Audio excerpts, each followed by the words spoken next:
জাতীয় ঐক্যমত্য কমিশন ও রাজনৈতিক নেতাদের সঙ্গে গোলটেবিল আলোচনা করেছেন বাংলাদেশে সফররত জাতিসংঘের মহাসচিব আন্তোনিও গুতেরেস। শনিবার দুপুর 2টায় রাজধানীর একটি 5 তারকা হোটেলে এই গোলটেবিল আলোচনা শুরু হয়, চলে বিকেল 3টা পর্যন্ত। ঘণ্টাব্যাপী বৈঠক শেষে বিএনপির মহাসচিব মির্জা ফখরুল ইসলাম বলেন, সংস্কার অবশ্যই করতে হবে, কিন্তু তা দ্রুত শেষ করে নির্বাচনের বিষয়ে আলোচনায় বলেছি।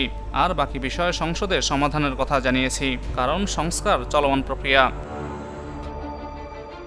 এদিকে বিএনপির স্থায়ী কমিটির সদস্য সালাউদ্দিন আহমেদ বলেছেন, বাংলাদেশে একটি শক্তিশালী গণতান্ত্রিক সরকার আসবে, আর সেই বিষয়ে আশাবাদ ব্যক্ত করেছেন জাতিসংঘের মহাসচিব। জামায়াতের সেক্রেটারি জেনারেল অধ্যাপক গোলাম পরোয়ার বলেন, আমরা সংস্কার, সুষ্ঠু নির্বাচন, টেকসই গণতন্ত্র ও জাতীয় ঐক্য নিয়ে কথা বলেছি। জাতিসংঘের মহাসচিব সুষ্ঠু নির্বাচন নিয়ে আশাবাদ ব্যক্ত করেছেন। জাতীয় নাগরিক পার্টির আহ্বায়ক নাহিদ ইসলাম বলেন, সংস্কারের ধারাবাহিকতা বজায় রেখে এই সরকারের সময়ে মূল ভিত্তি তৈরির কথা বলেছি। গণপরিষদের মাধ্যমে সংবিধান সংস্কারের প্রতি জোর দিয়েছি। বৈঠকে আরও উপস্থিত ছিলেন জামায়াতের নায়েবে আমির সৈয়দ আবদুল্লাহ তাহের, নাগরিক ঐক্যের সভাপতি মাহমুদুর রহমান মান্না, গণসংহতি আন্দোলনের জুনায়েদ সাকি, সিপিবির রহিন হোসেন প্রিন্স ও এবি পার্টির আসাদুজ্জামান ফুয়াদ।